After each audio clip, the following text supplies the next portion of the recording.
شہرام کی آنکھوں کے سامنے فریال کی ماں ذلیل کر کے زینیا کو دھکے مارنے لگ جاتی ہے۔ شہرام کچھ کہہ نہیں پا رہا ہوتا، زینیا روتی گڑ گڑاتی ہے، لیکن شہرام کچھ نہیں کہہ پاتا، جس کی وجہ سے فریال کی ماں کہتی ہے کہ دیکھو، جس سے تم شادی کر کے آئی ہو وہ تمہیں منہ لگانے کے لیے تیار نہیں، اس سے یہ ثابت ہوتا ہے کہ تم نے اس کو مجبور کیا ہے۔ زینیا، تم نے اپنے ساتھ ناانصافی کی ہے، تم نے شہرام اور فریال کے ساتھ نہیں کی، لیکن میں ایک ماں ہوں جو کہ اپنی بیٹی پر کوئی بوجھ برداشت نہیں کروں گی، تو تمہارے جیسی عورت کو میں کیسے برداشت کر سکتی ہوں؟ اب تمہیں احساس ہو رہا ہوگا کہ تم نے اپنے ساتھ کتنا غلط کیا ہے۔ زینیا، میں تمہیں تھپڑیں مارنا نہیں چاہتی تھی، لیکن تمہارا یہ منحوس چہرہ ہمیشہ میرے گھر کے لیے برائی بن کر ہی ثابت ہوا ہے، تبھی یہ سب کچھ کیا۔ شہرام بیچ میں پڑنے کی کوشش کرتا ہے تو فریال کی ماں فیصلہ سنا دیتی ہے اور کہتی ہے کہ پھر تو میری بچی اس گھر میں نہیں رہے گی شہرام، کیونکہ میری بچی کے لیے رشتوں کی کمی نہیں، اور میری بچی کو میں اس طرح سے لاوارث ہوتے ہوئے نہیں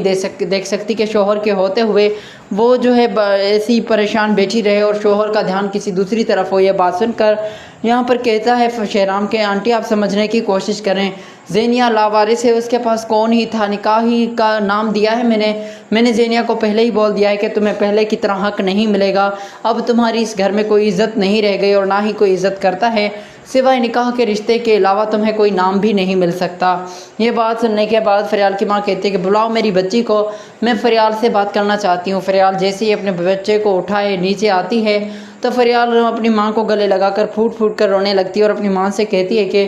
بہت غلط ہو گیا۔ یہ بات سن کر فریال کی ماں کہتی ہے کہ میری بچی، اگر تمہیں یہ سب منظور نہیں ہے تو تم ایک بار اپنی ماں کو حکم کرو، اگر اس زینیا کو میں نے ایڑی چوٹی نہ رگڑوا دی تو میرا نام بدل کر رکھ دینا۔ یہ بات سننے کے بعد یہاں پر زینیا کہتی ہے کہ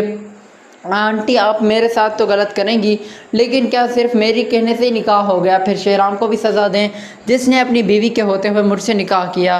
یہاں پر فریال بھی بول پڑتی ہے اور کہتی ہے کہ ماں سکہ اپنا ہی کھوٹا نکلا، ورنہ ایسے کیسے ہو سکتا تھا؟ یہ زینیا تو میری طرف آ بھی نہیں سکتی تھی، اس چڑیا کے پر تو دانش نے پہلے ہی کاٹ دیے تھے، لیکن ہمارے سکے کھوٹے ہونے کی وجہ سے پھر سے یہ ہمارے اوپر مسلط کر دی گئی۔ یہ بات سننے کے بعد پوری طرح سے جو ہے شہرام بھی حیران رہ جاتا ہے اور فریال کی طرف دیکھنے لگتا ہے، تو شہرام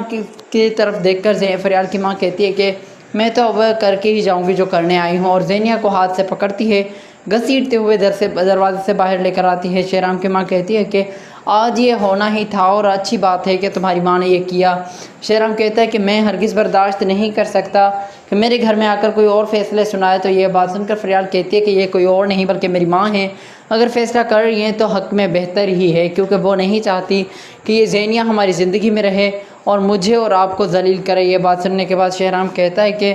میں جانتا ہوں تمہیں تکلیف ہے، لیکن زینیا بھی اب پھر سے قانونی طور پر میری بیوی ہے اور اس کے ساتھ میں غلط نہیں کر سکتا۔